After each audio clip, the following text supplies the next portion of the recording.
ఆ టైంలో నేను మీరేమో ఆస్తులు రాశారంటున్నారు, అవతల వాళ్ళేమో ఏదో ఒక ఫ్యాక్టరీకి సంబంధించింది కూడా అది రాస్తాను. ఎవిడెన్స్ కావాలంటే ఇస్తాను.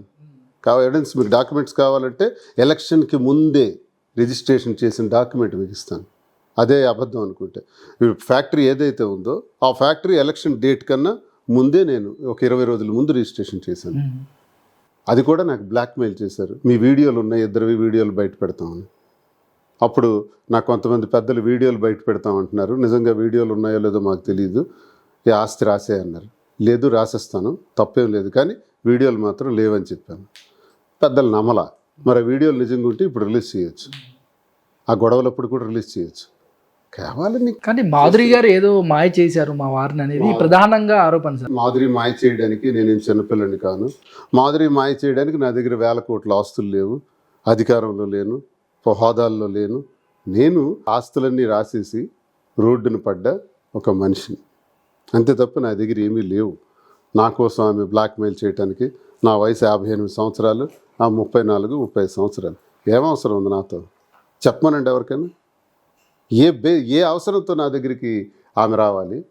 నాకు సేవ చేయాలి, సర్వీస్ చేయాలి తప్ప, తనకు నా వల్ల ఇంక ఎక్స్ట్రా బాధలు పడాలి తప్ప తనకేం ప్రయోజనం లేదు. లేదా ఎంత ఆస్తుందా? రేపు వైసీపీ గెలిస్తే అధికారంలో మీరు ప్రస్తుతం లేదు కదా, భవిష్యత్తు ఎందుకు? తానే కావాలనుకుంటే తానే రాజకీయాల్లోకి రావచ్చు కదా, తనే డైరెక్ట్గా వెళ్ళి కష్టపడవచ్చు కదా, నన్ను ఎందుకు పట్టుకోవాలి? ఇవన్నీ రాంగ్. చాలా స్మార్ట్గా ఆన్సర్లు ఇస్తున్నారు దువ్వాడ శ్రీనివాస్ గారు ఈరోజు. చాలా స్మార్ట్గా ఉన్నారు. ఇంకోటి దువ్వాడ శ్రీనివాస్ గారు ఏంటి దాచాలంటే మాధురి ఎవరో నాకు తెలియదు అంటాను, అది స్మార్ట్ ఆన్సర్ అవుతుంది. ఇది ఫ్యాక్ట్ ఆన్సర్ అవుతుంది. నాకు మాధురి తెలియదండి అంటాను. ఇక్కడ మీరు కనబడతారు, తెలియదు అంటాను. తను కూడా అడిగితే నాకెవరో శ్రీనివాస్ తెలియదు అంట. అందరు చేస్తుంది అదే. ఈ విమర్శలు చేసే విమర్శలు వాళ్ళందరూ అదే చేస్తున్నారు. వాళ్ళకి ఇన్ని ఉంటాయి మచ్చలు. నాకు తెలియదు. నేను జెన్యూన్ స్వర్గం నుంచి. మంచి మాట చెప్పారు సార్, మంచి మాట చెప్పారు. వాళ్ళకి ఎన్నో మచ్చలు ఉంటే మనం వాళ్ళని అంటూ ఉంటాం.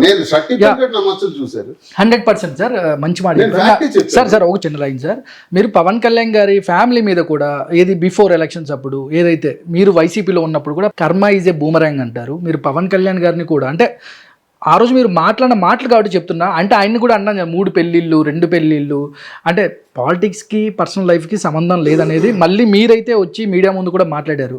కానీ మీరు అలా మాట్లాడడం కరెక్టే అంటారా? బూమరాంగ్ అయిపోవడానికి పవన్ కళ్యాణ్ దేవుడు కాదండి. After all human being like అస్.